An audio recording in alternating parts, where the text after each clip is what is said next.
आप सभी को प्रभु यीशु मसीह के पवित्र नाम से जय मसीह की। और मैं कुछ वचनों को रख रहा हूँ आपके लिए भी और मेरे लिए भी। ये वचन बहुत एक सोचने के लिए, अपने आप को जांचने के लिए काफ़ी मदद कर सकती है।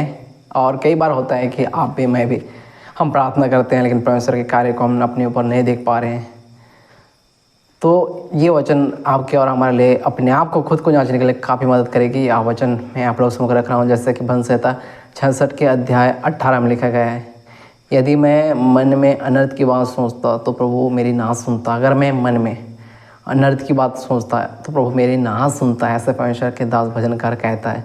फिर नीति वचन में देखते हैं नीति वचन में लिखा गया है, जैसे कि हम 28 के 9 में लिखा है कि जो अपना कान व्यवस्था सुनने से मोड़ लेता है उसकी प्रार्थना घृणित ठहरती है। परमेश्वर के वचन को सुनने से मोड़ लेता है, परमेश्वर के वचन को अनसुना करता है, परमेश्वर के वचन से उतना उसको कोई लेना देना नहीं है, कोई मतलब ही नहीं है। ठीक है, ऐसे लोग परमेश्वर से पुकारेंगे, क्या परमेश्वर सुनेगा? जैसे परमेश्वर के दास यहाँ पर सुलेमान कहता है कि क्या परमेश्वर ऐसे लोगों का सुनेगा क्या? नहीं, यहाँ पर लिखता है व्यवस्था सुनने से मोड़ लेता है उसकी प्रार्थना घृणित ठहरती है। ठीक है, और हम फिर से भजनकार के अध्याय में फिर से देखते हैं हम लोग भजन संहिता अध्याय 34 के हम 16 में देखते हैं, यहाँ पर लिखा है।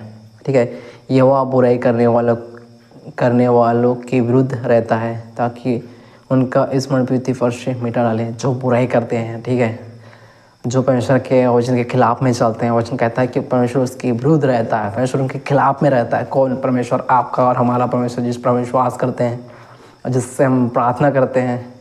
ऐसे लोगों के क्या है? विरुद्ध रहता है। ठीक है, क्या ऐसा आप हम होकर क्या हमारा परमेश्वर सुनेगा? हम खुद अपने आप को देख सकते हैं। फिर लिखता है यहाँ पर यशायाह अध्याय 59 के 2 में लिखा है, परंतु तुम्हारे अधर्म के कामों ने तुमको तुम्हारे परमेश्वर से अलग कर दिया है और तुम्हारे पापों के कारण उसका मुंह तुमसे ऐसा छिपा है कि वह नहीं सुनता। हमारे अधर्म के कामों के कारण, हमारे पापों के कारण परमेश्वर जिस पर आप और हम विश्वास करते हैं वो नहीं सुनता, क्योंकि हम उसके वचन के खिलाफ में हम काम कर रहे हैं, उसके वचन के खिलाफ में जा रहे हैं। तो ऐसे में हमारे परमेश्वर हमारे कहाँ सुनेगा यार?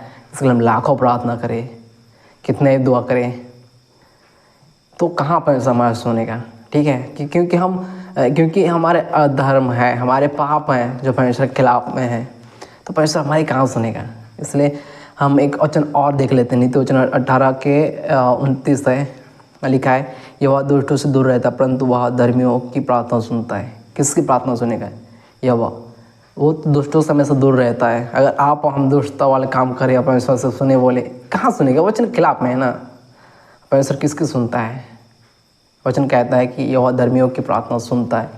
नीति वचन 18 का नीति वचन 15 का नीति वचन 15 का 29। ठीक है, ये सारे वचन को मैं अपनी स्क्रीन में ऐड करते जाऊँगा। इसलिए यूहन्ना अध्याय 9 के 31 में यहाँ पर यूहन्ना लिखता है, हम जानते हैं कि परमेश्वर पापियों की नहीं सुनता, परंतु यदि कोई परमेश्वर का भक्त हो और उसकी इच्छा पर चलता है तो वह उसकी सुनते हैं।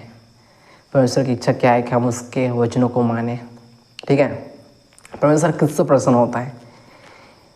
दानियल पहला सवाल के अध्याय में लिखा है कि परमेश्वर किससे प्रसन्न होता है? उसके बात माने जाने से प्रसन्न होता है, बलि चढ़ाने से नहीं। उसको हम किसी रीति से खुश नहीं कर सकते, केवल एक ही तरीका है, उसका वचन। इसलिए